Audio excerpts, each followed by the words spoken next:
World war 1 1 crore से ज्यादा मौतें। वर्ल्ड वॉर 2 4 करोड़ के करीब, नहीं 6 करोड़ से भी ज्यादा।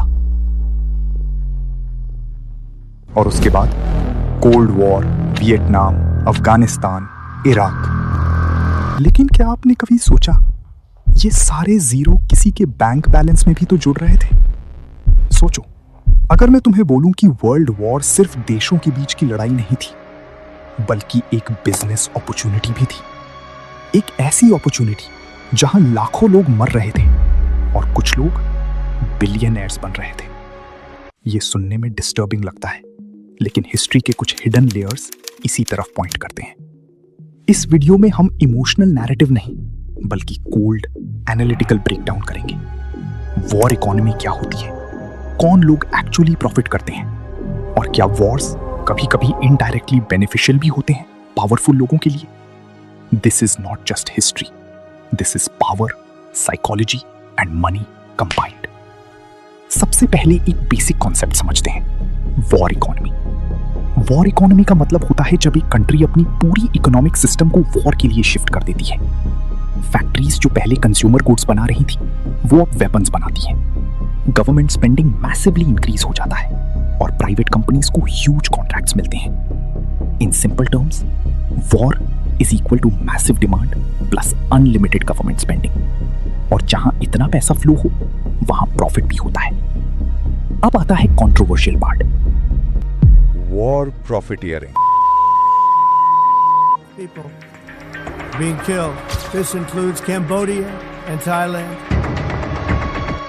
Massive transactions on the stock exchange. People are making money out of war.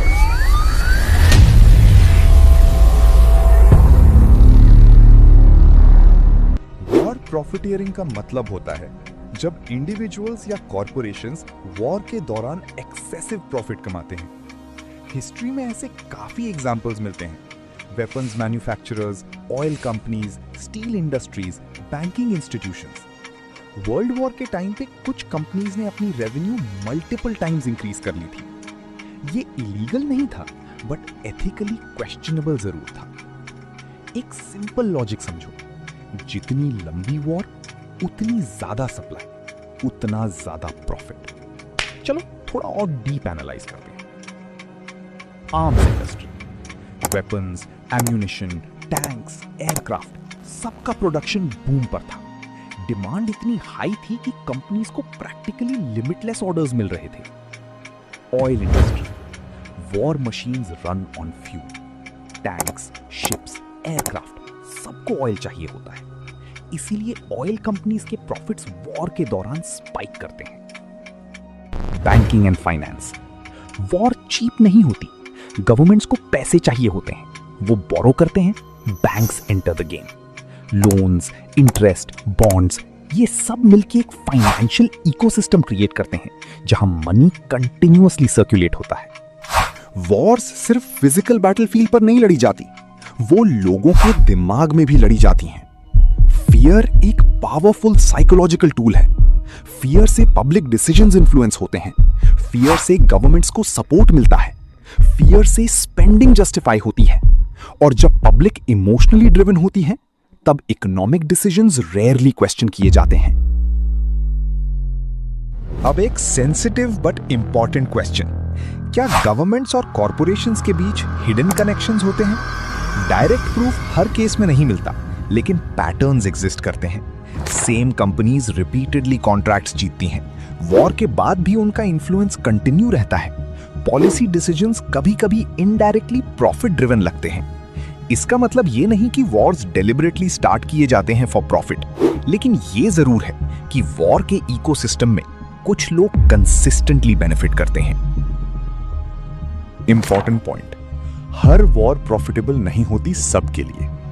Countries सफर करती हैं, इकोनॉमी कोलैप्स हो सकती है, मिलियंस ऑफ लाइव्स लॉस्ट होते हैं, लेकिन साइमल्टेनियसली स्पेसिफिक सेक्टर्स ग्रो करते हैं। ये एक ड्यूअल रियलिटी है, destruction plus profit at the same time. Internet पर आपको बहुत एक्सट्रीम क्लेम्स मिलेंगे। Wars are always planned for profit, everything is controlled by secret elites. ये ओवर सिंप्लिफिकेशन है। रियलिटी ज्यादा कॉम्प्लेक्स है।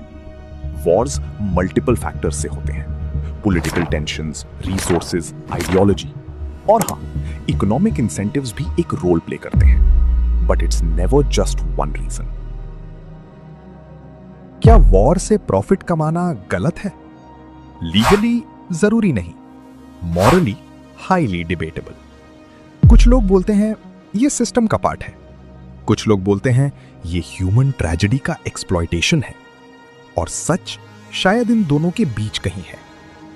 तो नेक्स्ट टाइम जब आप किसी वॉर के बारे में सुनो, सिर्फ ये मत सोचो कि कौन जीत रहा है, ये भी सोचो कौन कमा रहा है। बिकॉज हिस्ट्री सिर्फ हीरोज और विलन्स की कहानी नहीं होती, कभी कभी वो बैलेंस शीट की कहानी भी होती है। Banking and finance.